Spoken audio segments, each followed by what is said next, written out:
Bonjour à tous. La paracha de cette semaine, Nitzavim.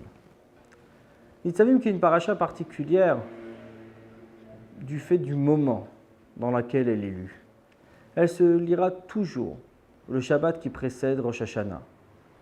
Ce Shabbat qui précède Rosh Hashanah qui est en soi un grand Shabbat puisqu'il conclut toute une année, mais en même temps précède une nouvelle.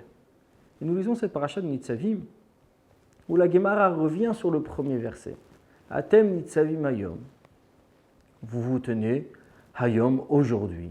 Alors si nous traduisons de manière littérale, Hayom c'est le jour, un jour particulier.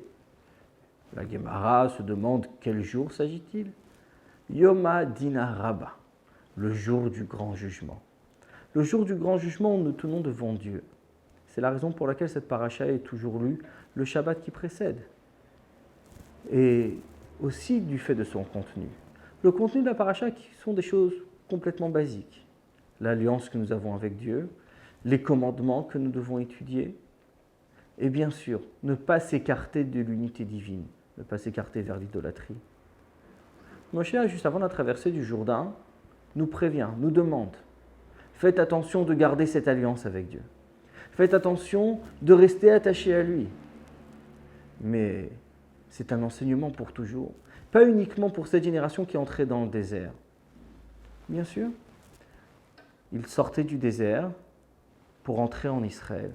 Sortir du désert, c'est-à-dire sortir de la présence divine constante, les colonnes de nuée, la manne, le puits de Myriam qui les suivait, pour en fin de compte entrer dans un nouveau monde, celui où il fallait travailler, celui où il fallait commencer à connaître un monde qu'ils ne connaissaient pas.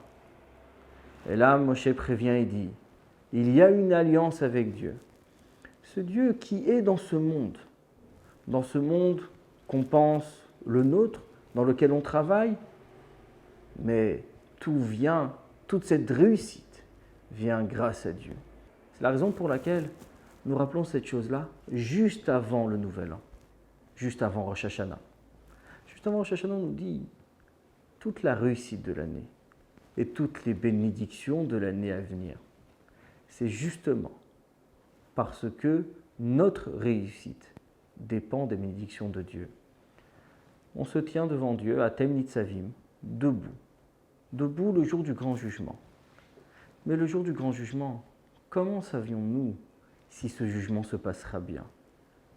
Il se passera bien puisque la suite du verset le dit. Kulchem, vous tous. Vous êtes tous devant Dieu, c'est-à-dire tous un seul corps. Une même entité, c'est le peuple juif en entier. Ce n'est pas en tant qu'individuel que nous passons devant Dieu, mais en tant que peuple, en tant que fils unique. Le peuple juif est comparé à un corps. Un seul corps, c'est-à-dire le corps tout entier avec tous ses membres. Et si nous regardons la suite du verset, c'est exactement ce qu'il nous dit. Merachechem, Shiftechem, les chefs de tribu, Ziknechem, les anciens, Shotrechem, les policiers. Ou en fin de compte, pour terminer, Chotev Etzecha, Ashuav Memecha, le bûcheron et le puiseur d'eau. C'est nous avons mis sur la même ligne, la même phrase. Le bûcheron, le puiseur d'eau, mais avec le chef de tribu, l'ancien, le policier, les personnes les plus importantes du peuple. Qui sont ces bûcherons, le puiseur d'eau que la Torah souligne? La Torah les souligne puisqu'il s'agit d'un peuple qui s'appelait les Givonim. Ces Givonim qui sont convertis, mais avec tromperie. C'est-à-dire ils avaient une crainte, ils avaient peur du peuple juif. Ce n'était pas par amour ni pour Dieu ni pour sa Torah, mais de crainte. Se sont déguisés et sont venus voir Moshe et ont demandé à se convertir. Moshe les a acceptés. Mais après avoir dévoilé cette ruse, ils ont été placés comme bûcherons et puiseurs d'eau du peuple juif.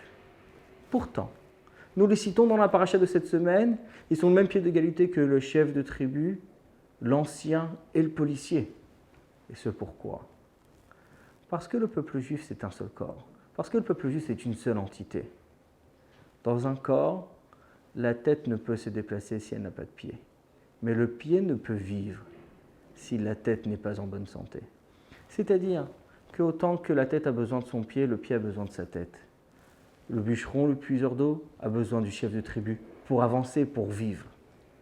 Mais le chef de tribu lui-même a besoin de ce bûcheron et de ce puiseur d'eau pour accomplir sa mission de chef de tribu.